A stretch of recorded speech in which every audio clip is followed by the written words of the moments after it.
আসসালামু আলাইকুম। Welcome to Hasan academy Bangladesh.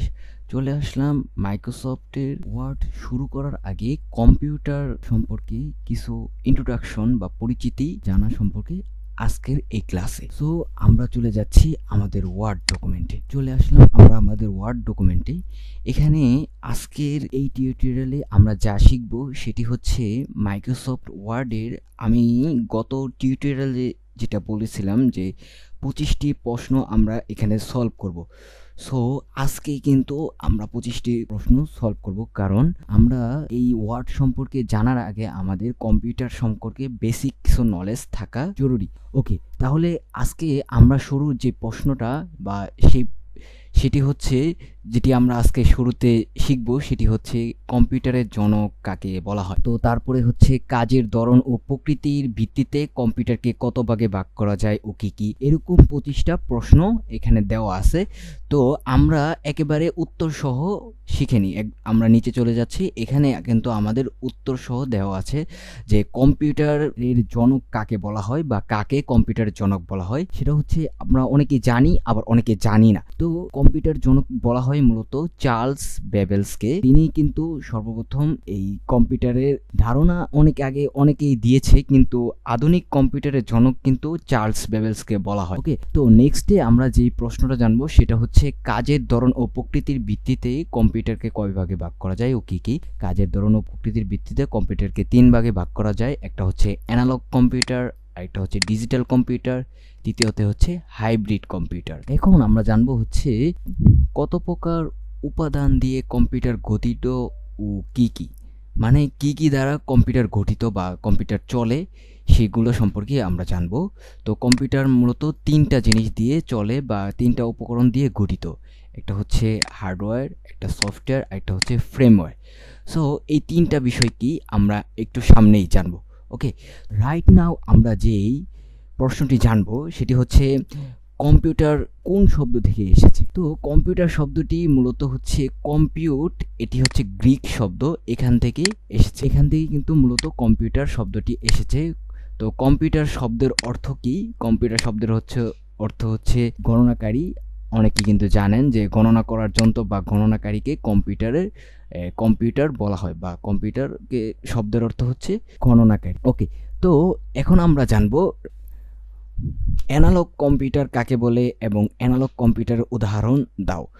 So analog computer মূলত কি সেই বিষয়ে কিন্তু আমরা এখন জানতে চলেছি। অ্যানালগ কম্পিউটার মূলত হচ্ছে যেটা পরিবর্তনশীল বৈদ্যুতিক তরঙ্গের ব্যবহার করে কোনো পদার্থের সামরিক অবস্থা প্রকাশকালে কম্পিউটারকে অ্যানালগ কম্পিউটার। তো আমি যদি সহজভাবে বলি যে অ্যানালগ কম্পিউটার মূলত কি, অ্যানালগ কম্পিউটার হচ্ছে যেটা মানে আমাদের সরাসরি যেটা আউটপুট দেখায় আমাদের চোখের সামনে, কোনো পিছনে অন্য কোনো কিছু প্রসেস হচ্ছে এরকম না, যেটা সরাসরি আমাদের চোখে দেখায় সেটা হচ্ছে অ্যানালগ কম্পিউটার। সো এখানে কিন্তু দেখা যাচ্ছে যে উদাহরণের মধ্যে পেট্রোল পাম্পের জ্বালানি সরবরাহ এবং মূল্য নির্ণয়ের কাজে ব্যবহৃত কম্পিউটার। অর্থাৎ মানে আমরা এক কথায় বলতে পারি বর্তমানে যে ডিজিটাল কম্পিউটার চলে সেগুলো কিন্তু হচ্ছে 0 এবং 1-এর উপর নির্ভর করে এটা প্রসেস হয়ে আমাদের কাছে একটা আউটপুট দেয়।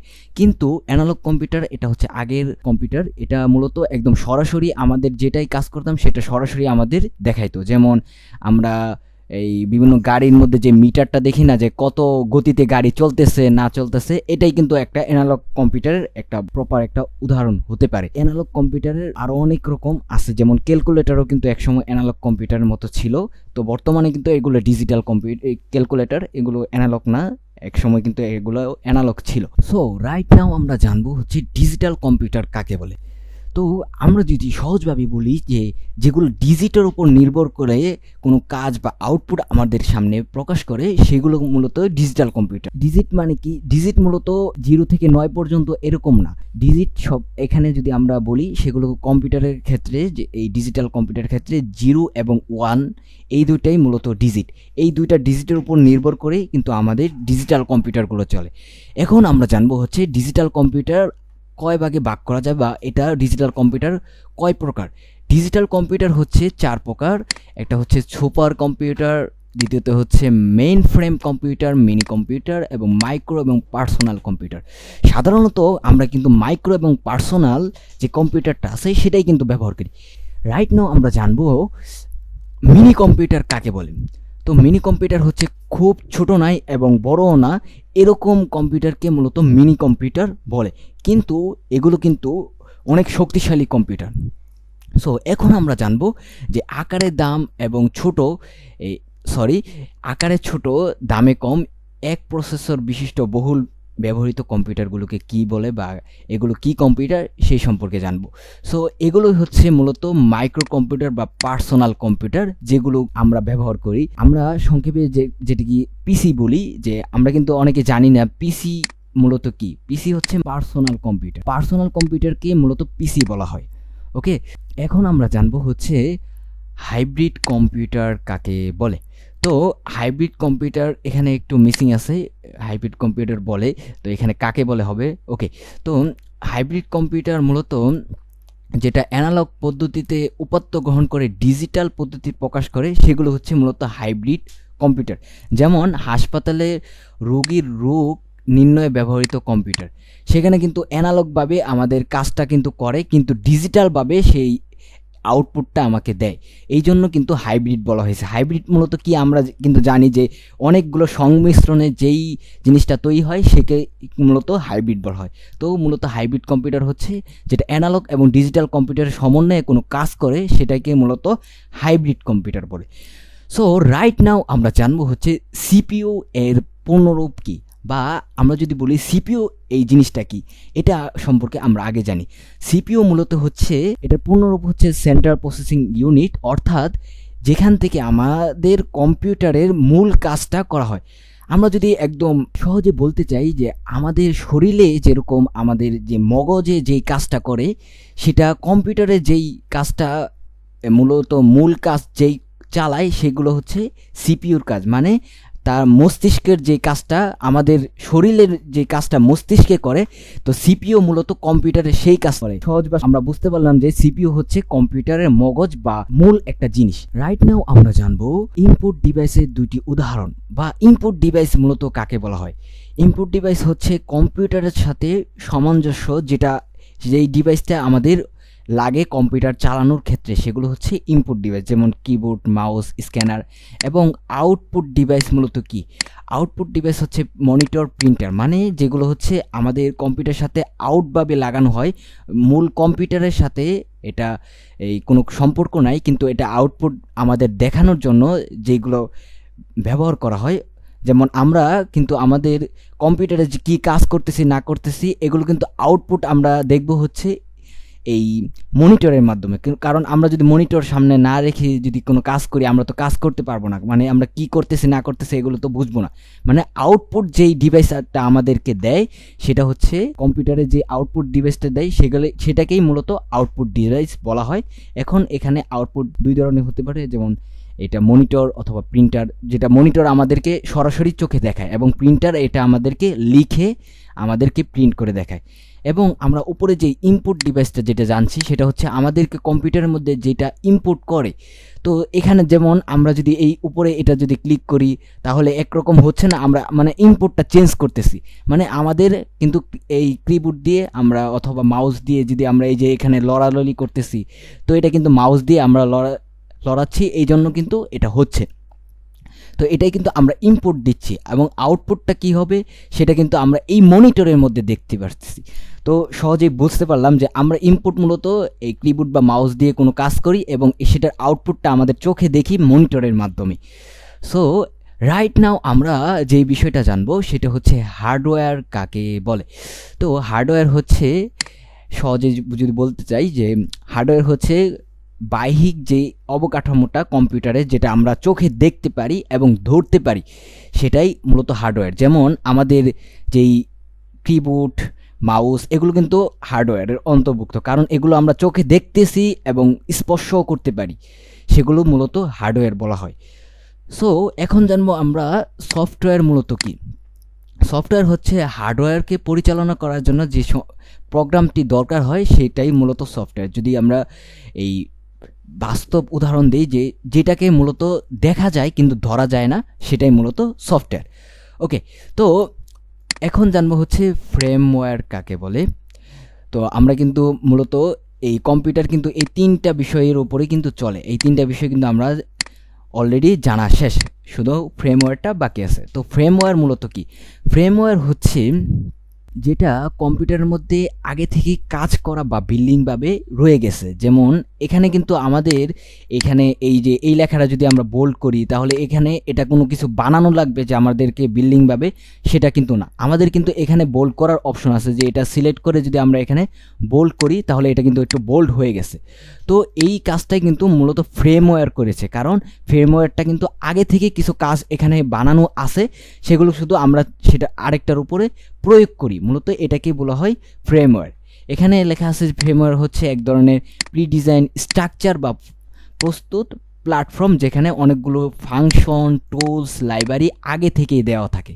যে আমি যেটা কিন্তু বলতেছিলাম, যে এখানে কিন্তু অনেক ফাংশন, টুলস আগে থেকেই দেওয়া আছে, শুধু আমরা কিছু তৈরি করার জন্য, সেটা কোনো প্রজেক্ট তৈরি করার ক্ষেত্রে হোক বা কোনো ডকুমেন্ট তৈরি করার ক্ষেত্রে হোক, তো আমরা সেটা ব্যবহার করি, সেটাকে মূলত ফ্রেমওয়্যার বলেন।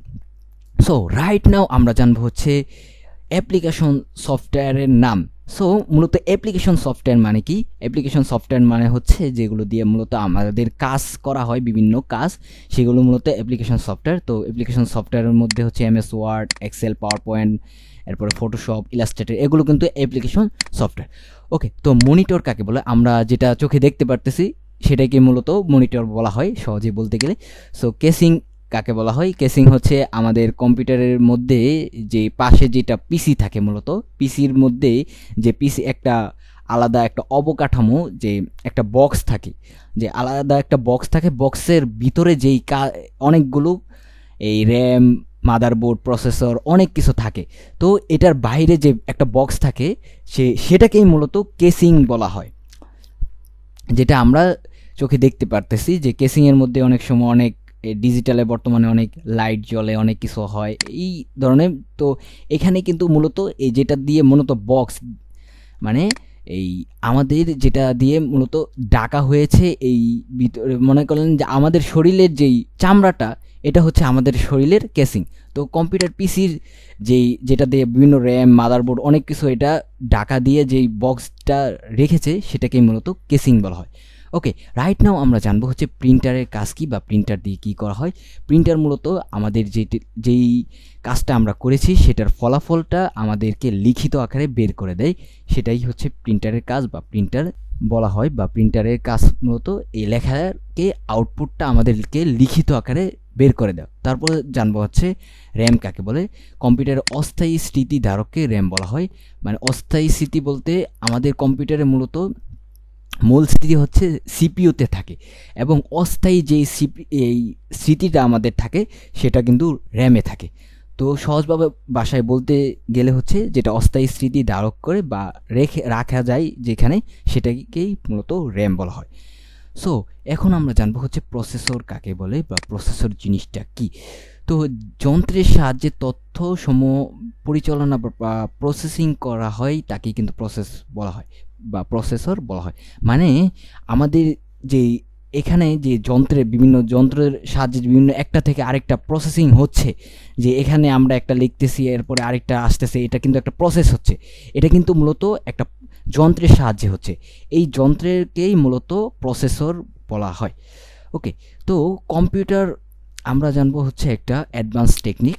কম্পিউটার বন্ধ করার একটা শর্টকাট নিয়ম আছে, সেটা হচ্ছে কিবোর্ড থেকে অল্টার এবং উপর থেকে ফাংশনাল মেনু, যেটা F4 ক্লিক করলে কিন্তু আমাদের একটা বক্সে একটা শর্টকাট কির মাধ্যমে আমরা কম্পিউটার বন্ধ করতে পারি।